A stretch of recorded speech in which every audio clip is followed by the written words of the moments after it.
देखिए last class में हम लोगों ने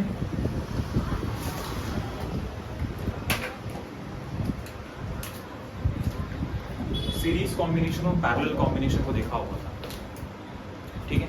श्रेणी क्रम और समांतर क्रम संयोजन को देखा हुआ था। उसके न्यूमेरिकल्स में सीरीज कॉम्बिनेशन के न्यूमेरिकल्स करा था, पैरेलल कॉम्बिनेशन के न्यूमेरिकल्स नहीं करा, ठीक है। अब मैं एक बार रिवाइज करा दिया कि सर अगर जो सीरीज कॉम्बिनेशन इसमें जो R इक्विवेलेंट है, इसमें जो R इक्विवेलेंट है ये R1, R2 और R3 मतलब R3 के बराबर, मतलब अगर n टाइम्स अगर R जुड़े हो तो R इक्विवेलेंट हमारा n टाइम्स आता था, ठीक है। अगर सेम टाइप के रेजिस्टेंस n टाइम्स जुड़े हुए हैं, सेम टाइप के रेजिस्टेंस अगर n टाइम्स जुड़े हुए हैं तो ये NR होता था, n से यानी जितने बार जुड़े हुए हैं उससे हम लोग मल्टीप्लाई कर देते थे, आपको पहले ही पता है। लेकिन सर जब पैरेलल कॉम्बिनेशन होता था, यानी बोलो समांतर क्रम सेम है, पैरेलल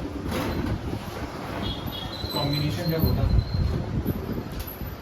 पैरेलल कॉम्बिनेशन जो R इक्विवेलेंट है, जो R इक्विवेलेंट है ये 1/R equivalent is equals to 1/R plus 1/R2, ठीक।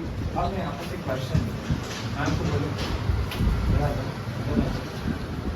क्वेश्चन कि 2 Ω 3 Ω and 4 Ω are connected in parallel combination. Obviously, resistors are connected in parallel.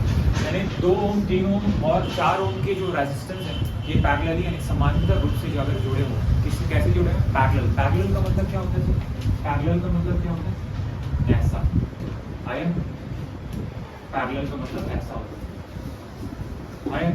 तो ये आपका 2 ओम है, ये आपका 3 ओम है और ये आपका 4 ओम है। तो हमको पता है सारे इक्विवेलेंट निकालने का तरीका it is 1/R equivalent is equals to 1/R1 plus 1/R2 plus 1/R3, ठीक है। जितने लोग भी रिकॉर्डिंग देखेंगे, एक बात पहले बोल दे रहा हूँ, जो लोग कोचिंग नहीं आएंगे, ठीक है, जैसे कि राजवीर नहीं आए हैं और बहुत से लोग, राजवीर है, पायल है और कौन, शिव हो गया, ठीक है, जिनका एग्जाम है वो लोग भी कोचिंग आना पड़ेगा, सीधी सीधी सी बात होगी, ठीक है। तो 1/R equivalent is equals to 1/R1 और 1/R2 and 1/R3। 1/R equivalent is equals to 1/R1 की वैल्यू 2 है, 1/R3 इसकी वैल्यू कितनी है? 3 ओम है और इसकी वैल्यू 4 ओम। इनका जो एलसीएम आएगा तो 1/R 2, 3 और 4 के पहाड़े में क्या कॉमन आता है? ऑब्वियसली बात है 12 कॉमन है ना। दो बारे में कितने बारे में आते हैं? 6 कॉमन। एलसीएम नहीं आता, मैं बच्चे लोगों को सिखा रहा नहीं, तो आपको डायरेक्ट ही आना चाहिए, ठीक है। 3 में कितने में आता है? 4 में, और 4 में कितने आते हैं? 3 बार आयन। तो ये 1/R इक्विवेलेंट की वैल्यू 4 से 10 13 होता है। तो ये R इक्विवेलेंट यानी 1/R इक्विवेलेंट 1/R इक्विवेलेंट 13/12 है, यानी जो R इक्विवेलेंट की वैल्यू ये 12/13 होगी, 12/13 होगी। ये है हमारा question. Yes sir? Yes sir. Clear है? नहीं क्लियर? ये सारा चीज़ मैं पहले से कर लेता हूँ, मैं इसको फिर से मिटा देता हूँ, ठीक। लेकिन सर ठीक है, मैं जैसा पढ़ा रहा हूँ वैसा पढ़ना पड़ेगा, इस तरीके से ले जाऊँगा, उस तरीके से ले जाओ मतलब जाओ तब फायदे में रहो।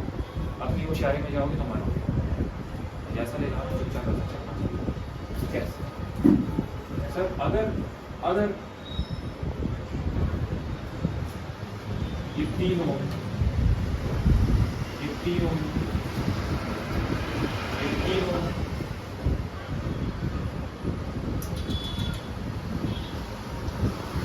ये 3 ओम है, ठीक है।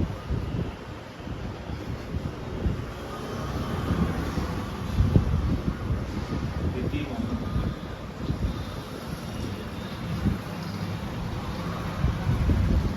ये पैरेलली जुड़े हुए हैं, 6 3 ओम पैरेलली जुड़े हुए। ऑब्वियसली बात है सर, रेजिस्टेंस की वैल्यू सेम है और पैरेलल जुड़े हुए हैं। इसका जो R इक्विवेलेंट है, इसका ट्रिक होता है, एक तो बेवकूफों टाइप का सब पूरा सॉल्व करो, इस क्वेश्चन को लगाना आपको पता है सर ये 3 ओम कॉमन है, 3 ओम सब में कॉमन। कितने बार जुड़ा गया? 1 2 3 4 5 6 आया नहीं? तो it is R upon N, R upon N। Common resistor की वैल्यू कितनी, रेजिस्टेंस की वैल्यू कितनी है? 3। कितने बार जुड़ा गया? 6 बार जुड़ा है। कितनी आ गई? 1/2 इसका आंसर। 1/2 का मतलब कितना होता है? 0.5 है। ये R इक्विवेलेंट की वैल्यू है। आया नहीं? क्लियर है नहीं clear? Yes sir. Yes sir. आया क्लियर है नहीं क्लियर? तो ये था ठीक। जिस बंदे को ये सब आता है वही खेल सकता है एग्जाम, चाहे किसी नीट का एग्जाम हो चाहे बोर्ड का एग्जाम। आया मैं भी मिक्स कॉम्बिनेशन में जा रहा हूँ रेजिस्टेंस। कैसा बताऊँ